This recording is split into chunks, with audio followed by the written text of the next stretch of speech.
Ada 3 peristiwa luar biasa yang berlaku pada Nabi Muhammad SAW sebelum jadi Rasul.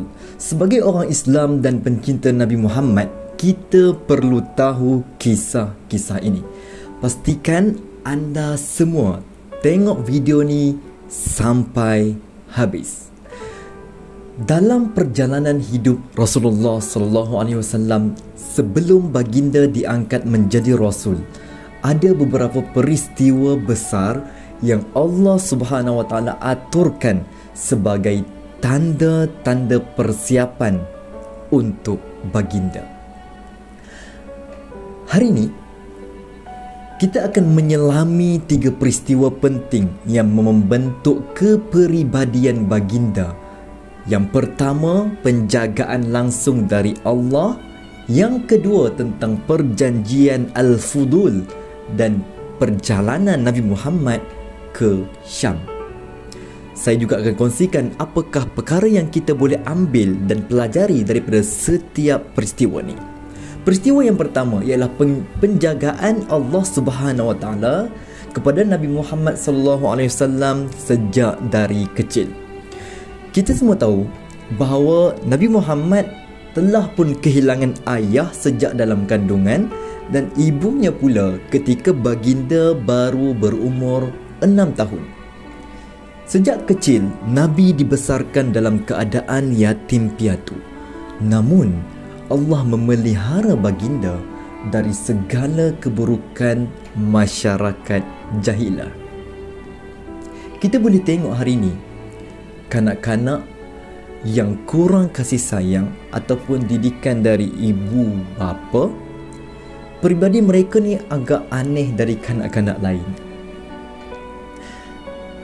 Namun Nabi Muhammad SAW ni istimewa. Dari kecil lagi peribadinya sangat-sangat indah. Meskipun berada di tengah-tengah masyarakat yang penuh dengan penyembahan berhala dan maksiat, Nabi Muhammad SAW tak pernah terlibat dalam sebarang amalan syirik, minum arak ataupun apa-apa saja amalan-amalan jahiliah yang anda pernah dengar.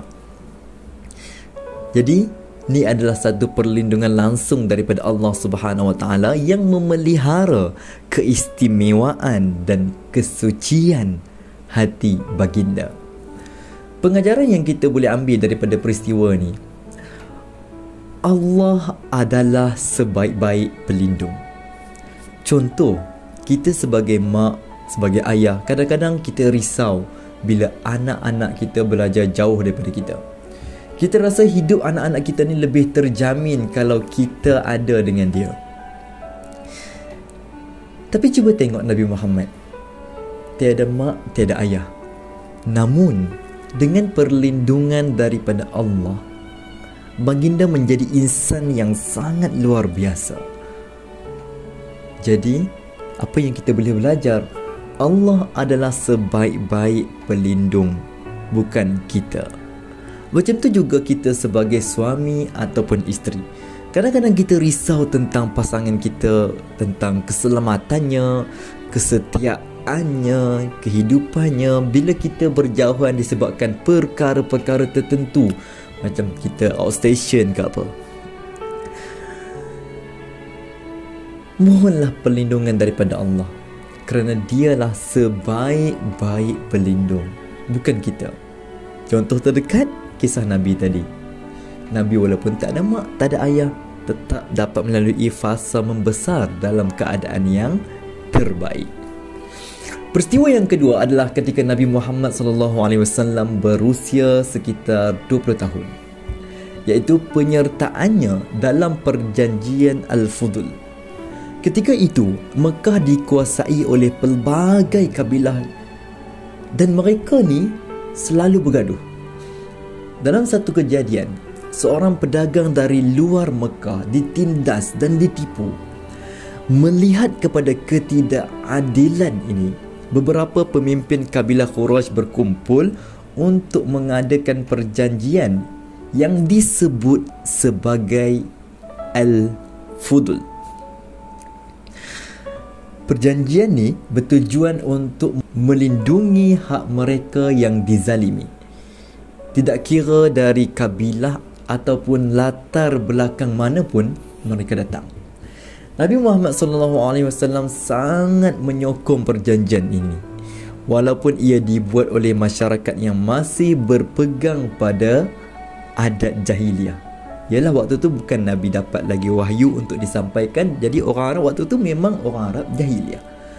Beliau menyatakan bahawa sekiranya perjanjian serupa diadakan selepas baginda menjadi rasul, baginda pasti akan menyertainya.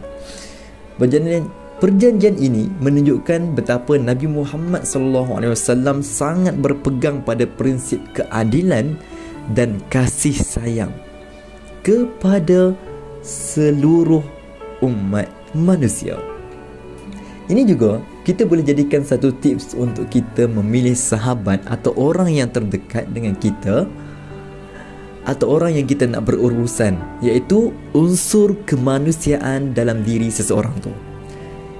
Sebahagian manusia memang kita dapat lihat betapa kurangnya unsur kemanusiaan dalam dirinya.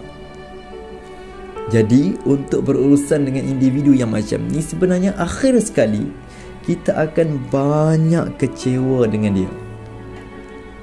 Moralnya apa? Bersahabatlah dengan orang yang tinggi sifat kemanusiaannya. Kita boleh nampak kasih sayang dalam dirinya, prihatin dalam dirinya terhadap semua orang. Orang macam ni, orang yang terbaik untuk kita jadikan sebagai sahabat. Peristiwa ketiga adalah perjalanan Nabi Muhammad SAW ke Syam bersama bapa saudaranya Abu Talib. Ketika berusia 12 tahun, baginda mengikuti kafilah Abu Talib yang melintasi padang pasir menuju ke Syam untuk berdagang. Dalam perjalanan ni, mereka bertemu dengan seorang rahib Nasrani bernama Bahira.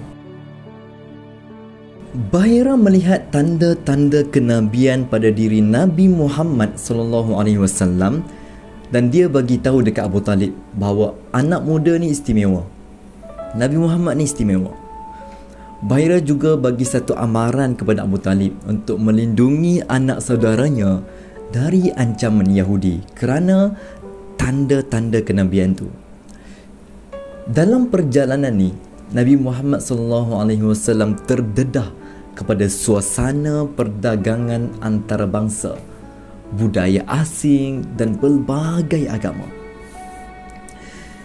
Ini memberi satu pengalaman awal dalam memahami masyarakat yang pelbagai latar belakang, yang mana semua ini akan jadi satu perkara yang sangat berguna dalam misi dakwah Nabi Muhammad SAW nanti. Jadi, apa yang kita dapat lihat di sini ialah satu lagi perkara untuk seseorang menjadi pemimpin yang bagus, dia tak boleh hidup seorang-seorang. Dia kena banyak hidup dengan masyarakat, tahu kehidupan sebenar masyarakat, fahami masyarakat. Dengan tu, seseorang tu akan dapat menjadi seorang pemimpin yang bagus. Tapi kalau kita dah pemimpin, asyik duduk atas, tengok orang bawah pun daripada jauh je, kalau macam tu, maka akan banyaklah keputusan-keputusan yang kita buat dengan kita mengharapkan keputusan ini membawa bahagia kepada orang bawahan kita, namun ia sebenarnya membawa duka. Jadi sekian untuk video kita kali ini. Moga apa yang telah saya kongsi dalam video ni kalian semua mendapat sesuatu, dan jangan lupa kongsikan video ini juga kepada sahabat-sahabat yang lain supaya mereka juga berpeluang untuk mengenali dan membina rasa cinta kepada Nabi Muhammad SAW. Jumpa lagi dalam video seterusnya. Terima kasih.